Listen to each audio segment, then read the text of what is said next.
Hello again. Well, we have a tradition and ritual in our family that any time we get together for a family meal or function, that I'm always called upon to ask the Lord's blessing over the meal. My mother-in-law refers to me as the family's resident preacher.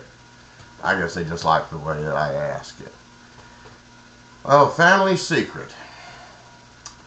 My brother and I had always known that we were adopted, but we never had access to our adoption decree records until after our mom died in 1984 and had her caretaker place the documents where she knew we would find them.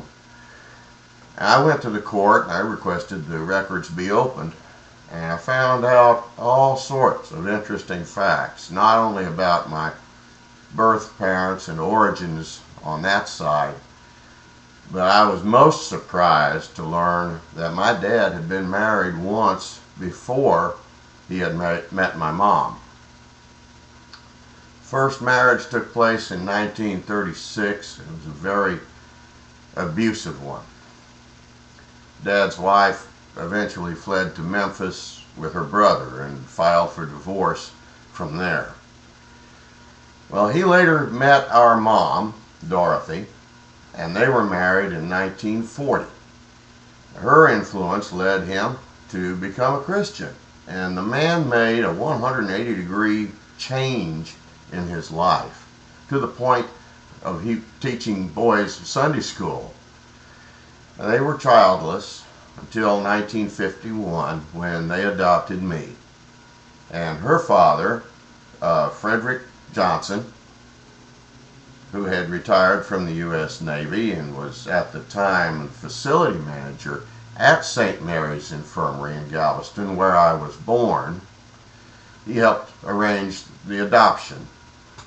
And this brings us to the story of Grandpa Johnson and the 1900 storm. Well, Grandpa Frederick Wilhelm Johnson II, and he later anglicized the name to Johnson, was born in the Texas coastal town of Quintana. Now, on September the 8th, 1900, a catastrophic hurricane struck the Texas coast near Galveston and was the single deadliest natural disaster in American history. As many as 11,000 people were killed.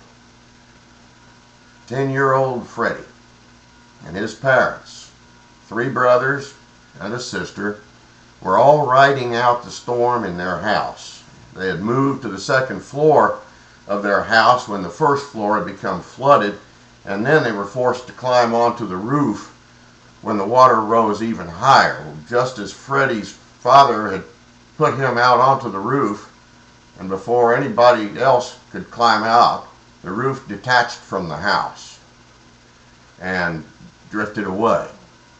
And it was carried along rapidly by the wind and the waves, and all Freddie could do was hang on for dear life.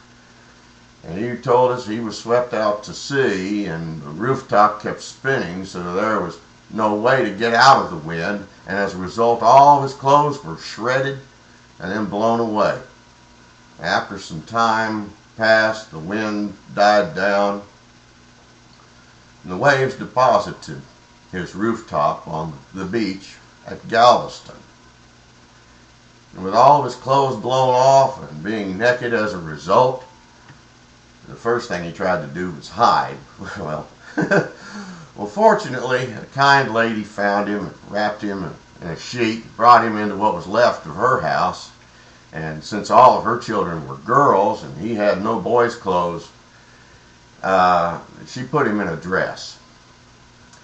And a dry goods store operator named Emil Gerlich, seeing the desperate need of his fellow citizens, opened his store and began giving the goods away to whomever needed them, and that's how Freddie got some boys' clothes. Interesting little tidbit here.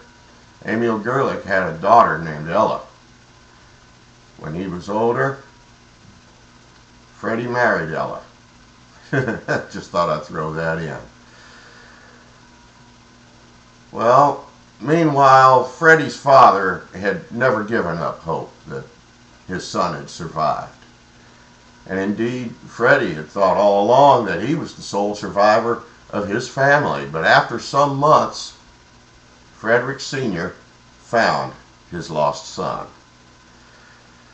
And Grandpa told us that he was sort of drafted to help the other men bury and then later burn many of the dead.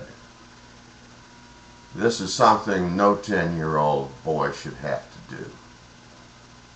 But desperate times call for desperate measures. Well, Grandpa joined the U.S. Navy, and he had this portrait made when he was a young sailor in San Diego,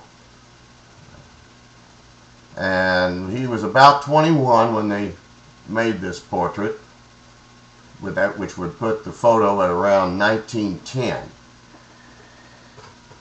He had a long and illustrious career as a Navy officer, merchant marine, ship's engineer, and ship's master.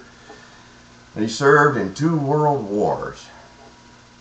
He was in command of the Navy blimp base in Hitchcock in 1947 when Texas City blew up. And he mobilized rescuers and immediately responded to Texas City. And he's told us of finding body parts a mile out from the blast. But he was a great inspiration to me. He was a man who could handle himself and others in any given situation. A man of great integrity. He died at his home in Altaloma, Texas, near Santa Fe in 1976. God rest his soul.